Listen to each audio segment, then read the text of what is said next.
Jamaah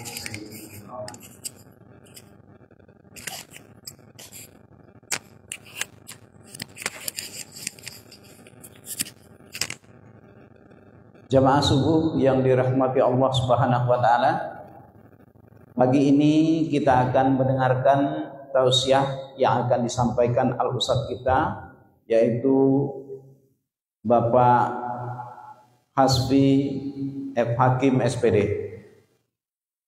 Mari nantinya kita dengarkan apa-apa yang beliau sampaikan. Mudah-mudahan akan menjadi pegang pakai bagi kita dalam kehidupan kita sehari-hari di dunia maupun untuk bekal kita akhirat nanti. Kami tidak akan memperpanjang. Kepada Al-Ustadz Bapak Hasfi F. Hakim SPD, kami persilakan. Waktunya sekitar sampai jam 6, Pak. Silakan.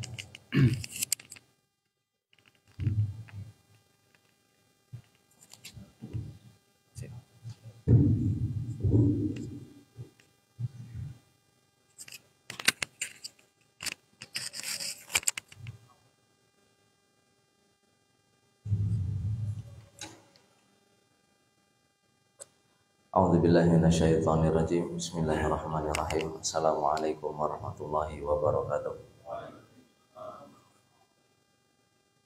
Alhamdulillah wassalatu wassalamu ala Rasulillah nabiyina Muhammadin sallallahu alaihi wasallam wa ala alihi wa sahbihi ajma'in, amma ba'du. Jemaah bapak-bapak, ibu-ibu, jemaah salat subuh Masjid Rukis, ya, semoga kita semua senantiasa dimuliakan Allah Subhanahu wa taala. Alhamdulillah, pada kesempatan kali ini teman sekalian, Allah kembali memberikan kita kesempatan baru untuk hidup dengan Allah Subhanahu wa taala, menghidupkan kita setelah mewafatkan kita. Allah telah membangunkan kita dari tidur kita. Maka hal yang pertama kali harus kita lakukan dan sepantasnya kita lakukan adalah kita bersyukur kepada Allah Subhanahu wa taala. Dan ini sebagaimana diajarkan oleh baginda Nabi sallallahu alaihi wasallam. Beliau mengajarkan kepada kita, begitu kita terbangun dari tidur, maka kita mengucapkan doa yang telah beliau ajarkan. Alhamdulillahilladzi ahyana ba'dama amatana wa ilaihi nusyur. Segala puji bagi Allah Subhanahu wa taala yang telah menghidupkan kami setelah mewafatkan kami, dan kepadanya lah kami akan kembali. Dan tak lupa pula jemaah sekalian, setelah kita mensyukuri nikmat Allah, kita mensyukuri nikmat umur, kita mensyukuri nikmat usia, kita juga mohon pada Allah Subhanahu wa taala agar usia kita ini dibimbing oleh Allah Subhanahu wa taala. Kita juga mohon kepada Allah agar hidup kita ini dituntun oleh Allah Subhanahu wa taala dalam apa? Dalam amal soleh. Karena tidak ada gunanya usia yang panjang kalau tidak diisi dengan amal soleh. Dan sebaik-baik usia adalah usia yang diisi dengan amal soleh, sebagaimana telah dijawab oleh Nabi SAW ketika beliau ditanya, ya Rasulullah, ayyun nasi khair, ya Rasul, siapa manusia yang terbaik? Kata beliau, man tala umruhu wa hasuna amaluhu. Yang terbaik itu yang panjang umurnya dan baik amalnya. Dan ditanya lagi, wa man syarrun nas ya Rasulullah, siapa manusia terburuk ya Rasul? Maka Nabi pun menjawab, man tala umruhu wa sa'a amaluhu. Yang panjang umurnya tapi buruk amalnya. Semoga kita tidak menjadi golongan yang kedua. Semoga kita menjadi golongan yang pertama, panjang usianya, baik amalnya.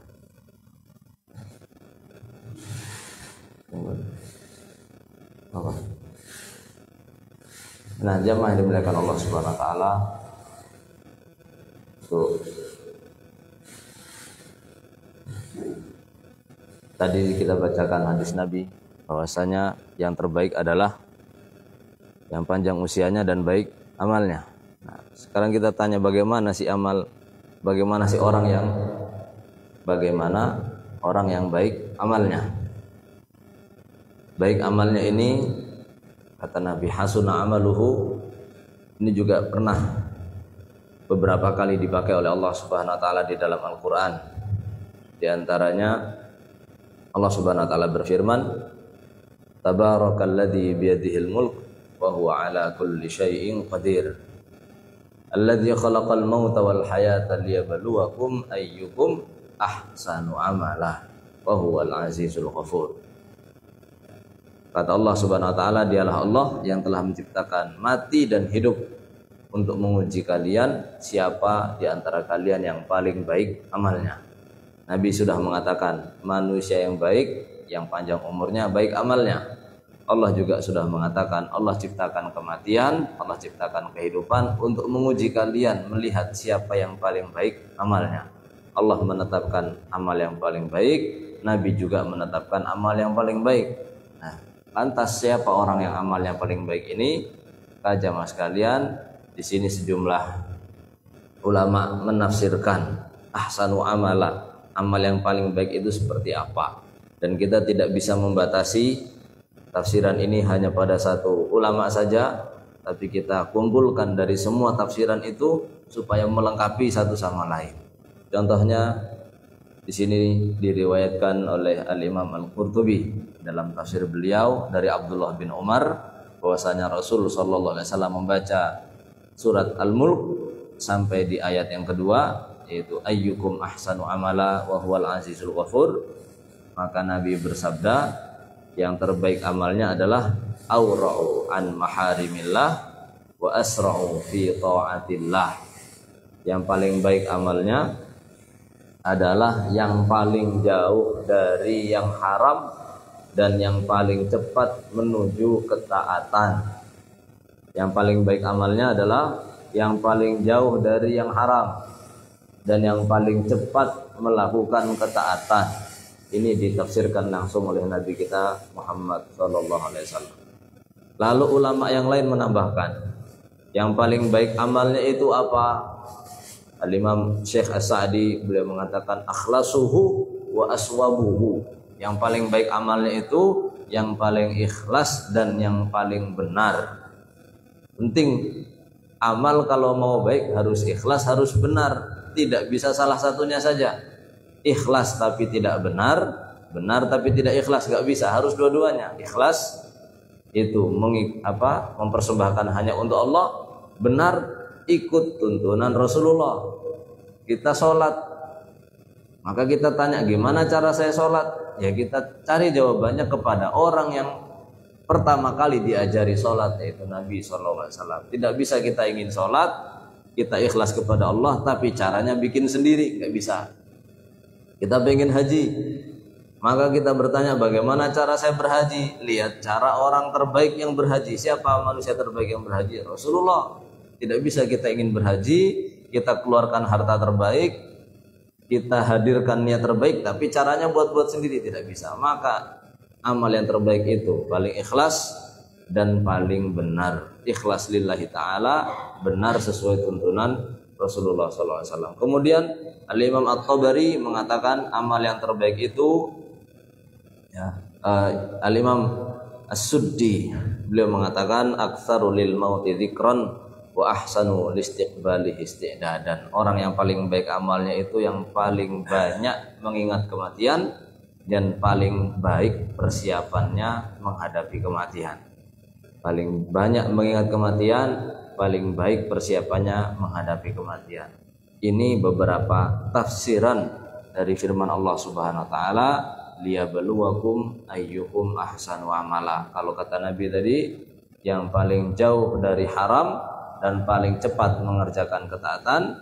Kalau kata Imam kata Syekh As-Sa'di, yang paling baik amalnya adalah yang paling ikhlas dan paling benar. Dan kata Imam As-Suddi, yang paling baik amalnya adalah yang paling banyak mengingat kematian dan yang paling bagus persiapannya menghadapi kematian. Itu gambaran umumnya jamaah sekalian. Semoga Allah mudahkan kita untuk melakukannya. Jauh dari yang haram, dekat dengan ketaatan, ikhlas, kemudian sesuai dengan tuntunan Nabi SAW.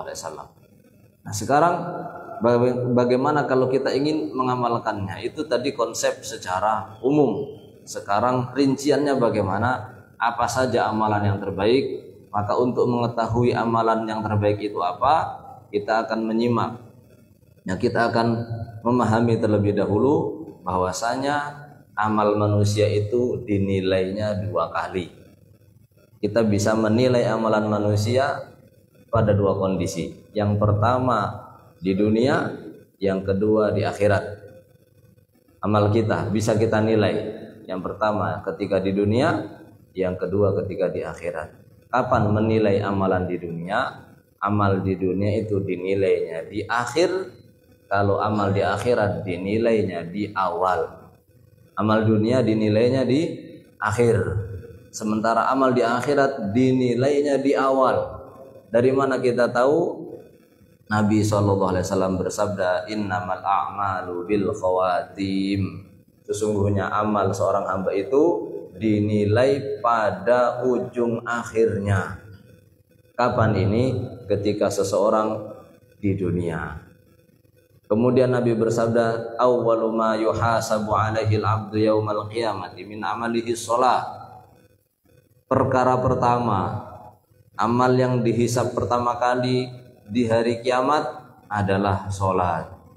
Fa in sahhat fa in saluhat saluha sairu amali wa in fasadat fasada sairu amali. Kalau salatnya bagus, bagus semua amalnya. Kalau salatnya tidak bagus, tidak bagus semua amalnya. Maka dari sini kita simpulkan, ternyata menilai amal seseorang di dunia itu nanti nunggu mati. Baru lahir tidak bisa dinilai amalnya. Oh ini lahir, ini anaknya ustadz, maka sudah pasti nanti jadi orang soleh, belum tentu. Oh ini anaknya preman, dia lahir dari keluarga yang buruk, maka pasti matinya nanti akan buruk, belum tentu. Semua manusia selama masih ada usianya masih terbuka semua kemungkinannya. Kita sudah sering mendengar jamaah sekalian, sejak kecil kita diceritakan tentang seorang lelaki dari Bani Israel yang sudah membunuh 99 jiwa, 99 manusia dibunuh.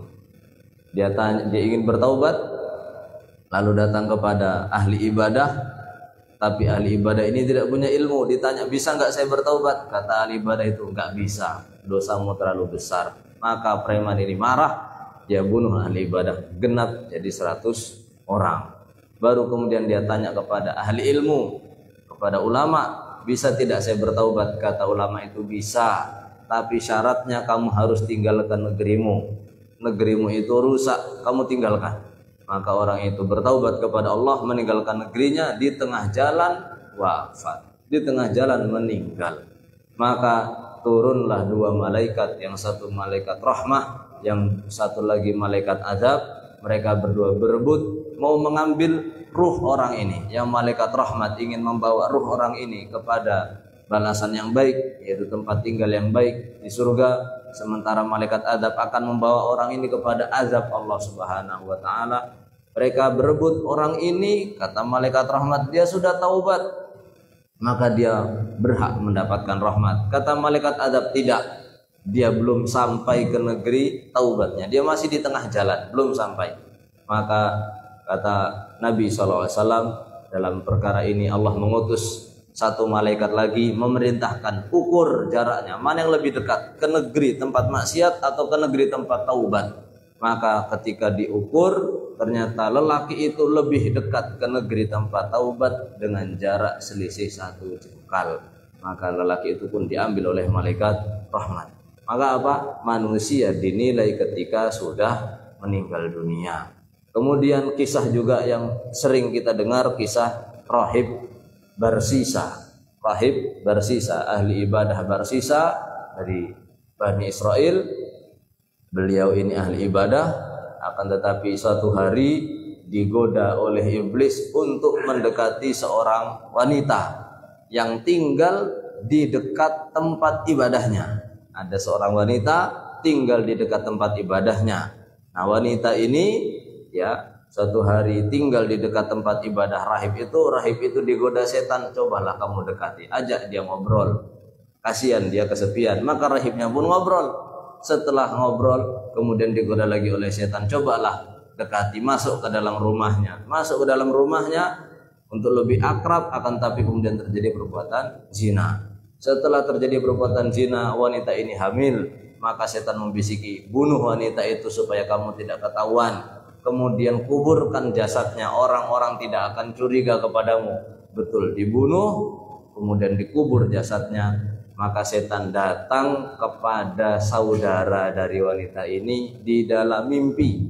Wanita ini punya 4 orang saudara laki-laki, semuanya didatangi di dalam mimpi, dikasih tahu adik kalian itu sebetulnya dihamili oleh si rahib, lalu dibunuh, lalu dikubur di tempat ini.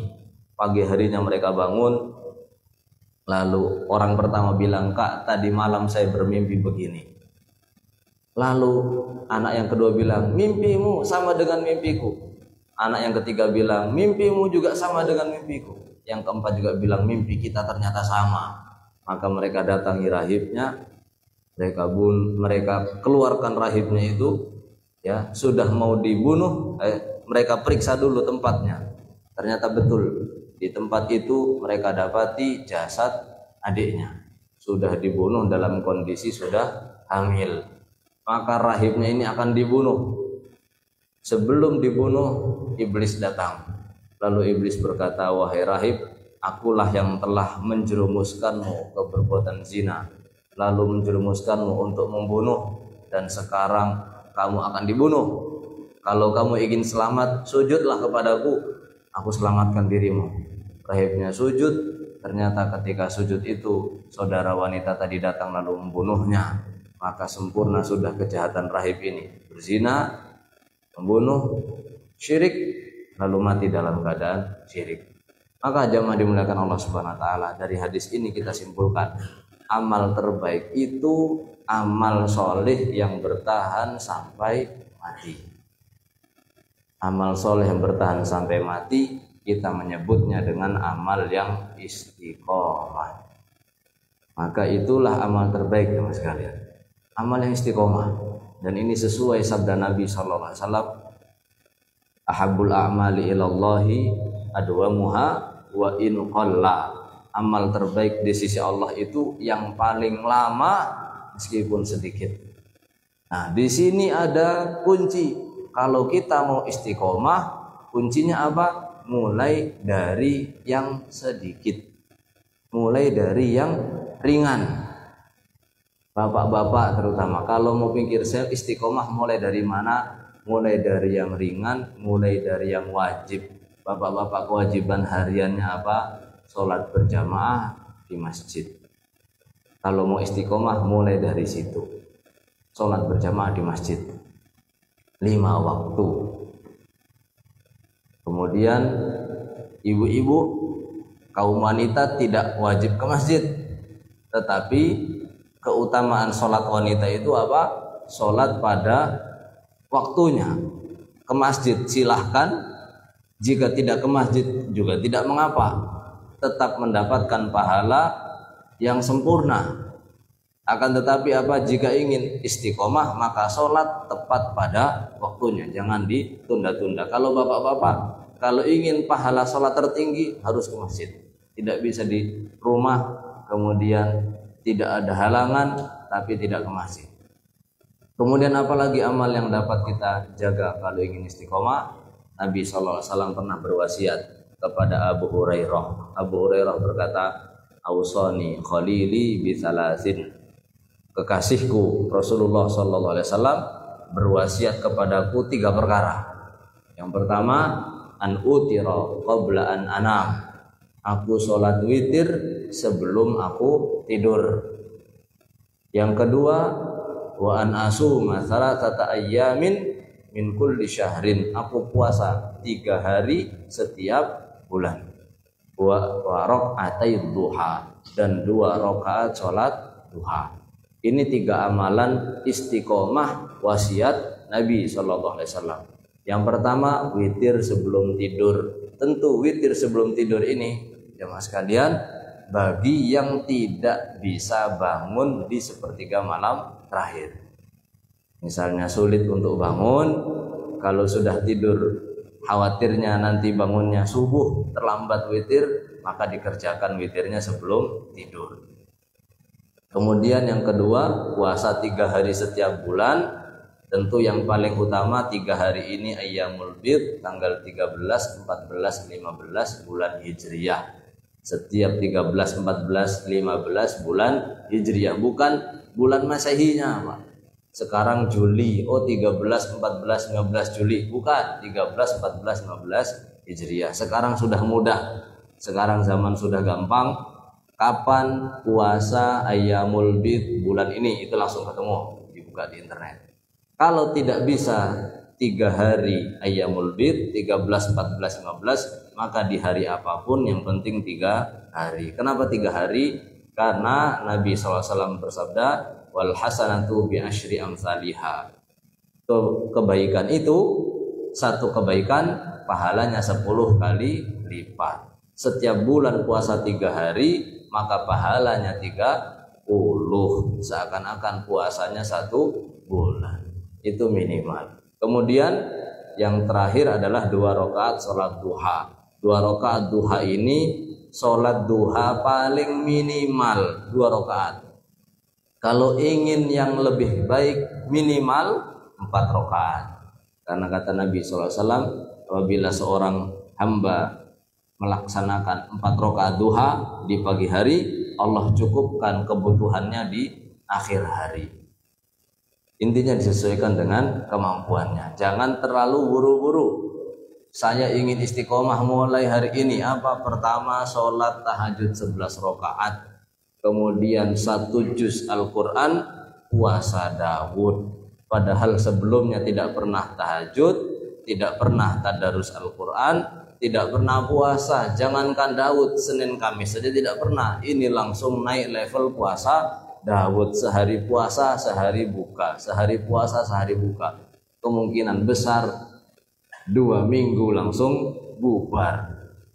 Dan ini penting jamaah sekalian untuk mengambil amalan yang terkecil. Ini sebagai penutup, amalan yang terkecil dulu. Kenapa? Seorang sahabat Nabi Amr bin As radhiyallahu anhu, Abdullah bin Amr bin As radhiyallahu anhu, beliau pernah ditanya oleh Nabi. Jadi Abdullah bin Amr bin As ini ibadahnya luar biasa. Hatam Al-Quran setiap 1 hari sekali. 30 juz 1 hari sekali. Kemudian puasa di siang hari, sholat tahajud di malam hari. Maka kata Nabi SAW, baca Al-Quran dalam 7 hari. Kata Abdullah bin Amr, saya masih kuat ya Rasul, lebih dari 7 hari. Maka dibatasi oleh Nabi, kalau mau hatam Quran paling cepat 3 hari. Kurang dari 3 hari kau tidak akan paham Al-Quran. Akhirnya dibatasi 3 hari. Saya ingin puasa ya Rasul. Kata Nabi, puasa 3 hari setiap bulan. Saya lebih dari itu, masih kuat. Puasa Senin Kamis. Kata Abdullah bin Amr, saya lebih dari itu, masih kuat ya Rasul. Akhirnya kata Nabi, puasa Daud. Saya kuat lebih dari itu ya Rasul. Kata Nabi, tidak ada yang lebih utama dari puasa Daud. Sehari puasa, sehari buka, itu sudah paling utama. Akhirnya diterima oleh Amr bin As. Hatam Al-Quran setiap 3 hari, puasanya puasa Daud. Kemudian apa? Ketika sudah berusia lanjut, kata Amr bin As, laitani qabiltu rukhsata Rasulillah. Seandainya dulu saya menerima keringanan dari Nabi, pasti lebih mudah. Kenapa? Sekarang badannya sudah tua, suruh puasa Daud berat. Badannya sudah tua, hatam Al-Quran setiap 3 hari sekali, badannya sudah berat. Maka dia pun ada perasaan sedikit menyesal. Kenapa dulu saya tidak menerima saja tawaran dari Nabi, hatam Quran 7 hari, puasa 3 hari setiap bulan. Maka jemaah sekalian dimuliakan Allah Subhanahu wa taala, ini adalah kunci jika kita ingin istiqomah. Maka mulai dulu dari amalan yang paling ringan, mulai dulu dari amalan yang paling mudah. Yang penting istiqomah. Jangan dilihat amalannya cuma 1, tapi amalan 1 ini dikerjakan sampai meninggal dunia. Terakhir, orang yang istiqomah itu bagaikan pahalanya seperti orang pegawai yang pensiun, Pak. Orang yang istiqomah kalau sudah tidak kuat mengerjakannya lagi, pahalanya tetap mengalir. Karena kata Allah Subhanahu wa taala, innal ladzina amanu wa 'amilus solihati illal ladzina amanu wa 'amilus solihati falahum ajrun ghairu mamnun. Orang yang beriman dan beramal soleh maka bagi mereka pahala ghairu mamnun. Apa arti ghairu mamnun? Ghairu mamnun itu artinya tidak terputus. Salah seorang ahli tafsir mengatakan ayat ini berbicara tentang orang-orang mukmin beramal soleh di waktu muda, puasa, sholat, tilawah, lalu di masa tuanya mereka sudah tidak kuat, tetapi karena masa mudanya istiqomah, di masa tuanya berhenti, pahalanya tetap mengalir. Maka sekarang bapak-bapak masih kuat apa? Itu dilakukan. Nanti kalau badan sudah tidak kuat, sudah tidak bisa, maka pahalanya tetap ada. Di masjid kami di Baitul Atiq, salah satu imam kami, imam yang sudah lama ya, beliau sudah meninggal rahimahullah, terkenal dahulu selalu ke masjid, lalu kondisi fisiknya turun, berjalannya sudah tidak lancar, harus pakai tongkat, tapi masih ke masjid. Kemudian setelah pakai tongkat beberapa waktu sudah tidak kuat jalan lagi, maka hanya bisa duduk di rumah. Ternyata tidak lama setelah itu beliau meninggal dunia. Semoga beliau termasuk orang yang istiqomah, pahalanya mengalir meskipun sudah tidak bisa beramal, sudah duduk di rumah tetapi tetap dapat pahala amal jamaah. Semoga Allah merahmati dan mengampuni beliau. Amin ya rabbal alamin. Itu saja jamaah sekalian. Amal yang terbaik adalah kita mengerjakan amal yang istiqomah. Insyaallah jika diberikan kesempatan oleh Allah di lain waktu, kita akan sama-sama belajar lagi bagaimana amal yang terbaik. Saja yang dapat kami sampaikan, kurang lebihnya mohon maaf. Akhirul kalam wa sallallahu ala nabiyina Muhammad wa ala alihi wa sahbihi ajmain. Wassalamualaikum warahmatullahi wabarakatuh.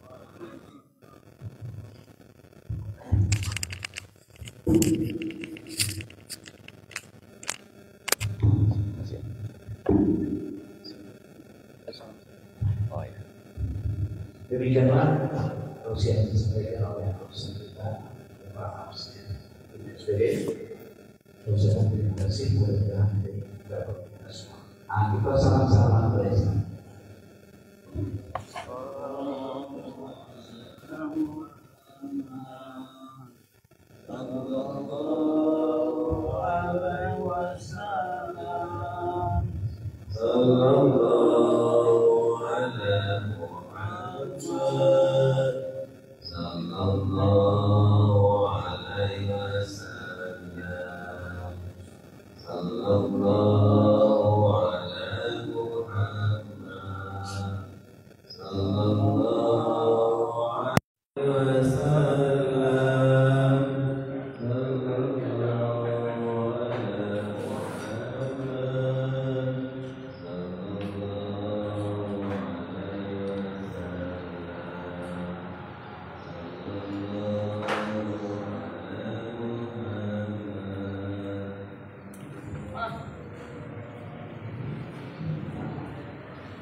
Silakan Pak, langsungnya kita silakan berikut sudah disiapkan, silakan.